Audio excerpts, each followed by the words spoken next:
Hello there, my name's Moldy, and despite waiting a full 365 days to pick it up, I really did enjoy Ahsoka's Duel on Peridia. 5 minifigures, 4 of which are perfect, and it's a little disappointing we didn't get Enoch, and that jump feature for Ezra at the back of the model really was below par. But I still ended up picking up a second one, because what I'm planning on doing in today's video is actually combining 2 different models and creating an ultimate screen accurate 360 degree top of this Peridia tower, because the middles line up so well. Take a look at even one of the towers. You can see on the right hand side we've got stickers unique to the middle 2 here, but then on the left hand side we've got the exact same sticker that features on the other side. I noticed this when I was building it, which must mean that the 2 left tillers here, these 2, must add up to the same as the right 2. I'm not sure how accurate that was, or if Lego are just trying to save on money by repeating some stickers. But we've also got this middle section, which is a perfect halfway point on both of these MOCs, so it should be pretty easy to half and half. So easy, in fact, I'm going to show you exactly how to do it if you want to follow along this video at home. Before we start breaking these down, I'd just like to make you aware, if you do see any extra pieces, my first set has been modified a little bit, but a lot of these modifications are going to be pulled straight off of the set, so they really don't affect anything. And the first thing we're going to want to do is try to get rid of these snot plates and extra little bits at the front, including, I'm afraid, this extra little spinny disc that I did add in my modifications. Because this is going to be the center of the platform, we're going to have to stick with it being rotated via the top. And the way we do this is just simply cracking the set open. No going too easy on it. We've just got to get right in there and make sure we're able to get rid of most of these pieces. I can already see this giant plate in the middle is going to become a little bit of a problem.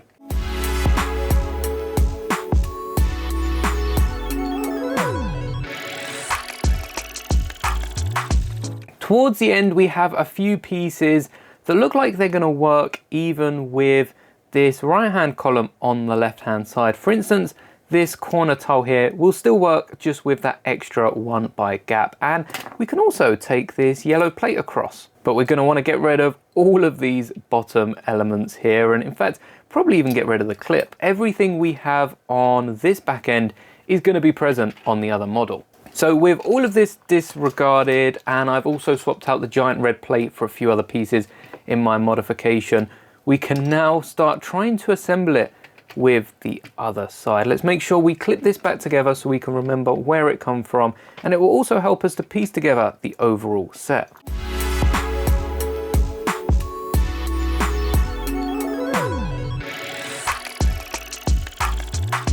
For the other set, we're going to try to do the same, only we probably won't end up removing as many of the pieces as we did on the first hand side. We're definitely not going to need these extra panels, so we already have some stickers to go towards the outside, and you can see the stickers weren't placed as well on this build as they were on the first. We can also take these 2 corner tiles right at the front that we won't be needing to fill in the gaps that are left from the missing pieces in the Lego set. It's not very often that I get missing pieces in Lego sets, so when I do, it's a real surprise. And the fact that we've got this so soon after Qui-Gon's hairpiece being just, well, I guess that was a misprint, so that one doesn't exactly count, is a little shock to the system. With this red panel going the whole way through, it's proving much more difficult to try and pull this thing apart, so I'm happy I removed that with my modification. If you're able to, I'd still recommend doing it, but this is trying to be an alternate build as opposed to a modification, so we're going to have to keep this in there somehow. Alright, this thing is very much destroyed, so I might also recommend keeping a set of instructions at hand if you can't remember how this thing goes together. There we go. Now we have decored the set, we're going to want to keep this spinny element here, which would go on this giant red plate. So it looks like we're also going to have to keep this, carry it over onto the other build, and somehow make this thing hold itself together. We're also going to want to remove these elements just at the front. This plate might work across them. I'm not sure if we've got any other 1x6s. There we go, right at the front here. we've got a 1x6 in blue. This is going to be a lot better for holding both sides together. And whatever we do to one side, we've got to also do to the other.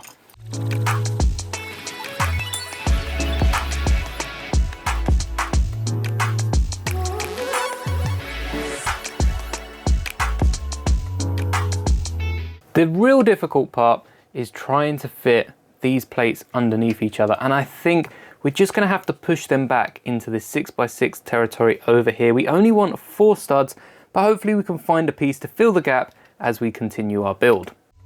All right, it turns out this 6x6 was holding a lot more together than I thought, so let's get this back on quick. And we're lining it up with hopefully this line here, though I realize this is going to make it tricky with those 2x2 and Technic pieces on either side. Yep, this isn't working too well.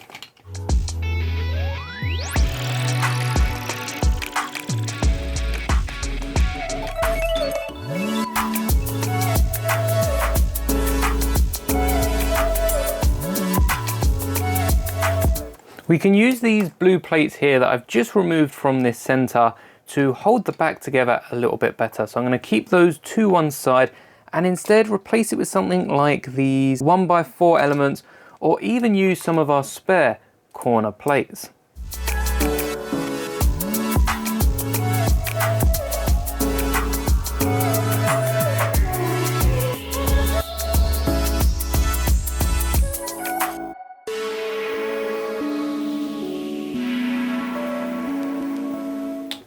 So to fill in for these Technic panels just at the front, I've ended up actually connecting a bunch of 1x and 2x4 plates.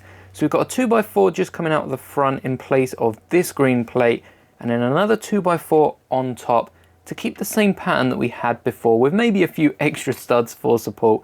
And then I'm going to have not just one, but 2 of these 1x4 panels coming out along the bottom to match up with both sides, because whatever we do to one side, we've not only got to do to the other side, but make sure it's symmetrical so we can join both these panels. And actually, we're not going to need these stickers. Perhaps I'll keep these ones, they look a bit straighter.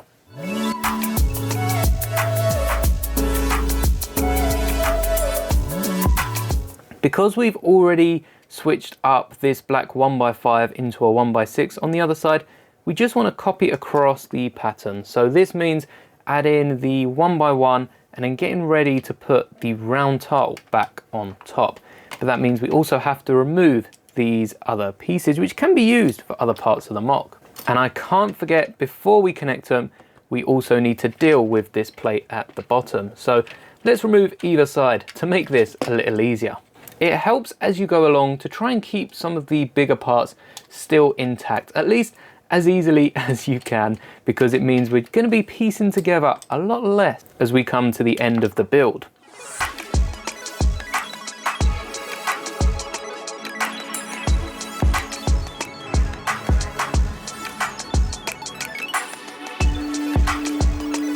I have no idea where this just popped off. I just hope it's not needed for later.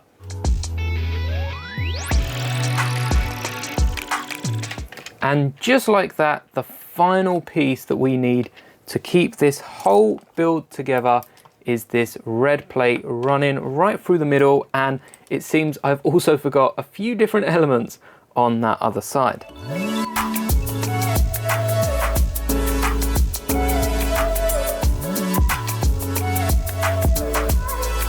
Let's remember to remove the green plates from these corner tiles, just like we did on the other side before I remembered we needed these ones, not the black 1x5s. And slide in everything together. We've got to go over on the ends, under in the middle, and over on the opposite side.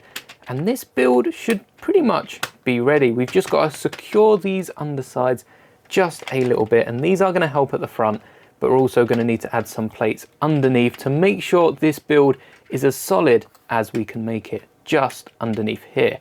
And also re-enter these plates. I'm not sure why these were falling off.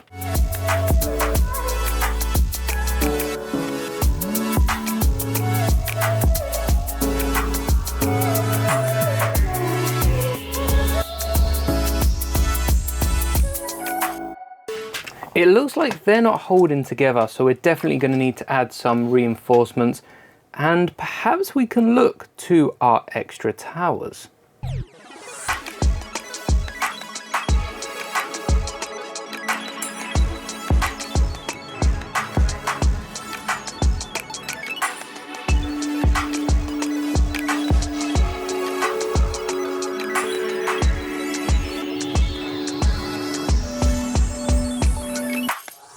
It also turns out there are a few 1x3 tiles just underneath these two diagonal platforms that really help hold this build together.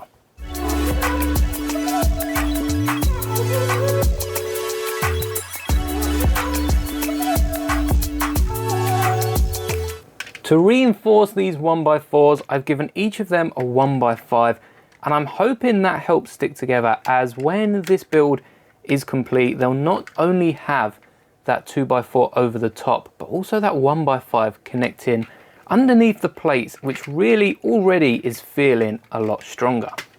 Making sure we've got all of our pieces in place, including that middle red beam, I think it's time to finally assemble the model, and hopefully this time it doesn't fall apart.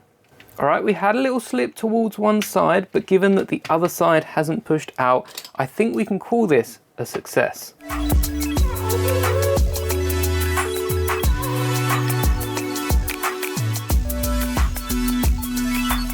And there we have a 360-degree Ahsoka Tano Duel on Peridia.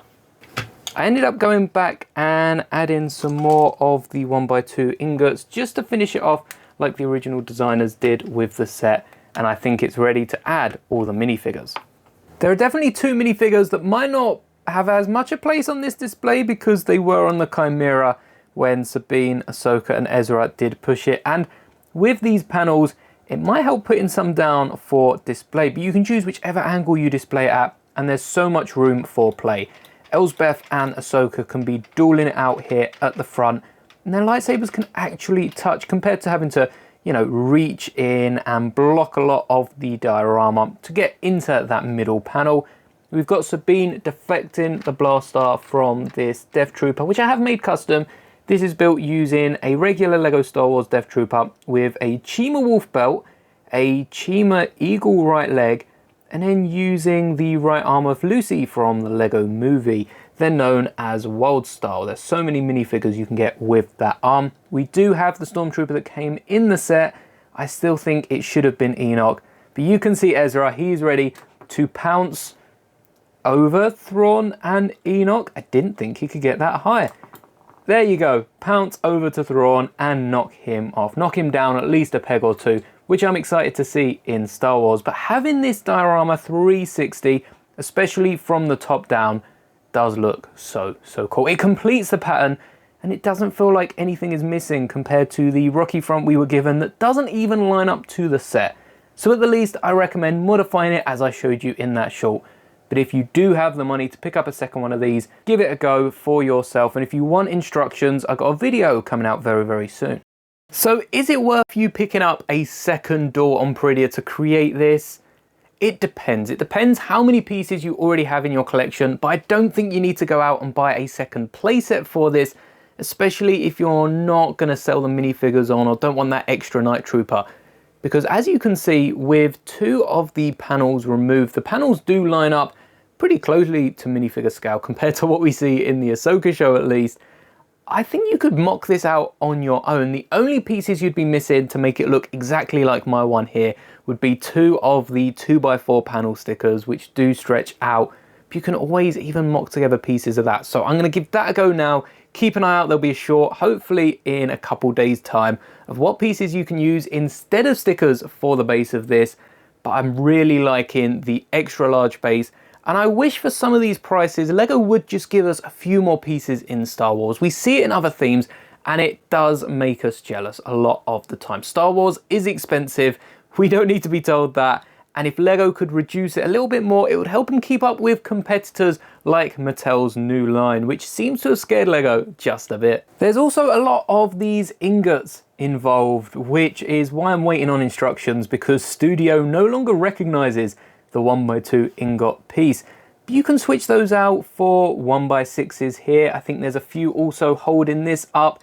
They can be tiles, or if you do want to keep the same angle that Lego have got, replace them with some of these 1x2 slopes that are also used elsewhere. The ingots aren't used to any advantage across this entire build.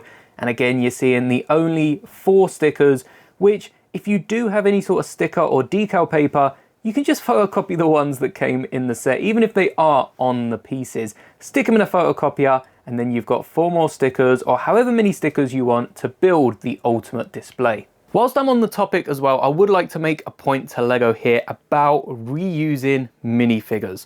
It was fine when we got the AAT with the 332nd Ahsoka Legion clone trooper that they then reused that in a battle pack. And again, I think that was slightly different because of helmet holes or not.